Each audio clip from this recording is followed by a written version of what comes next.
Avec les températures étouffantes, les gens se précipitent à la plage. À Monaco, le Larvoto fait le plein. Mais pour certains, impossible de rester au bord de mer, le soleil brûle. Ils préfèrent choisir le bord de rivière, une échappatoire plus rafraîchissante. Elle est fraîche, hein. Je sais pas, je dirais une vingtaine de degrés, une petite vingtaine de degrés, mais très petite. Moi, je crains un peu le soleil, par exemple, et du coup, ça me permet d'avoir un peu d'ombre, de pouvoir profiter plus calmement, et il y a moins de monde aussi. C'est vrai qu'en ce moment, il fait quand même vachement chaud. Alors c'est vrai qu'on a l'habitude, on a la chance d'avoir l'arrière-pays niçois avec des endroits comme ici, avec des belles cascades, un peu plus de fraîcheur.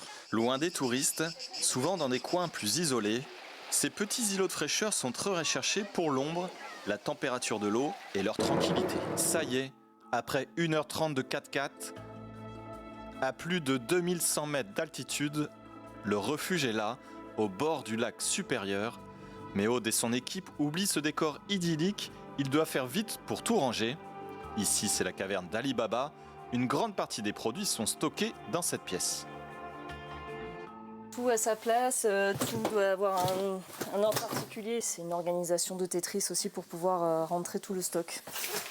Des stocks impressionnants pour nourrir tous les randonneurs venus nombreux. Il est 16h et déjà sont beaucoup installés. Mais pour certains, c'est la découverte du dortoir. Moi j'ai le numéro 1. Ok, et ben très bien, et ben ça veut dire qu'on va dormir ensemble. Ok, on va dormir ensemble. J'espère que je ronflerai pas. J'avoue qu'aujourd'hui j'étais un peu surprise quand je suis arrivée de savoir que je vais dormir avec quelqu'un, à côté de quelqu'un que je connais pas. Voilà, ça fait partie aussi de l'aventure du refuge. Autour du refuge, certains jouent, d'autres se reposent. Et après des heures de randonnée, ce lieu était attendu de tous. Près des terrasses du casino, un stand un peu original.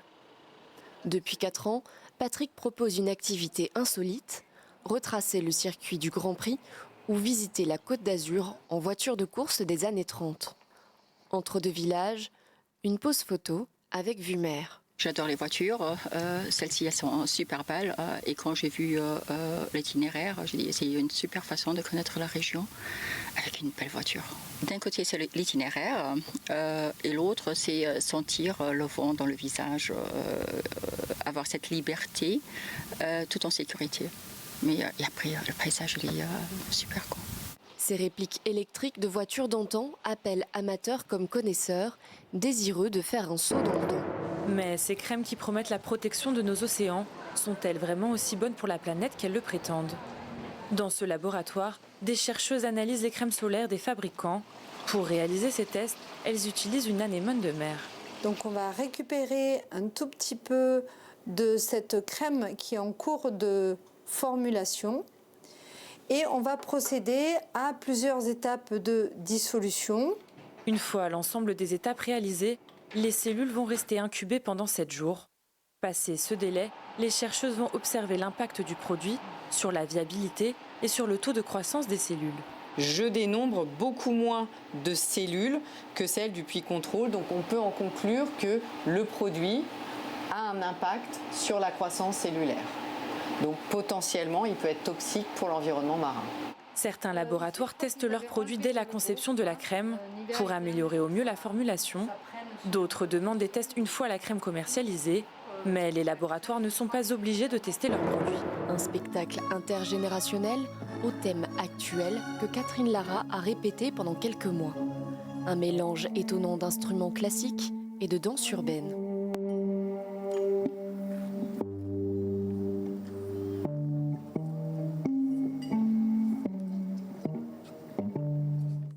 J'ai, je dirais, transformé un peu leur musique et puis j'ai apporté la mienne en disant et pourquoi est-ce qu'on ne mélangerait pas nos cultures, est-ce que ce ne serait pas intéressant?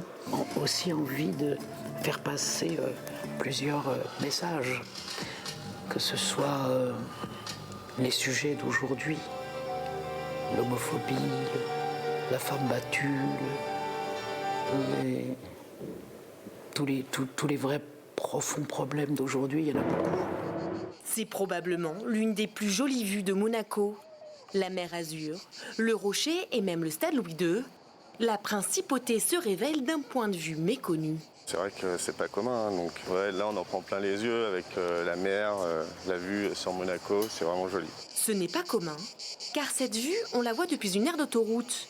L'ancienne aire de Beau Soleil, renommée l'aire de la Riviera française, reprise il y a plus d'1 an par un nouveau concessionnaire. On a répondu au projet Vinci Autoroute il y a 3 ans maintenant. On a remporté ce projet et on a pu construire cet établissement avec une terrasse qui est magnifique et qui a ouvert maintenant depuis 1 an et demi. En plus de sa terrasse magnifique, l'aire a renforcé sa proposition commerciale.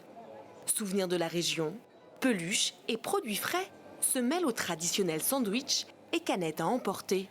Cette métamorphose est loin d'être la seule. Sur les réseaux Escota majoritaires dans la région, la moitié des aires d'autoroute ont été transformées ces dernières années. Quand on était petit, on a vraiment cette image où on avait toujours les mêmes aires. C'était des petites bulles. Aujourd'hui, on est vraiment loin de tout ça. On donne des identités sur chaque aire, donc en lien avec le territoire, avec des produits qui répondent aux attentes de tous nos clients, avec des enseignes qui sont connues, des services pratiques. Dans cette aire d'autoroute, par exemple, située dans le pays d'Aubagne, c'est l'enfant du pays qui a été mis en avant. Et d'ailleurs là-bas, on y trouve même un terrain de pétanque.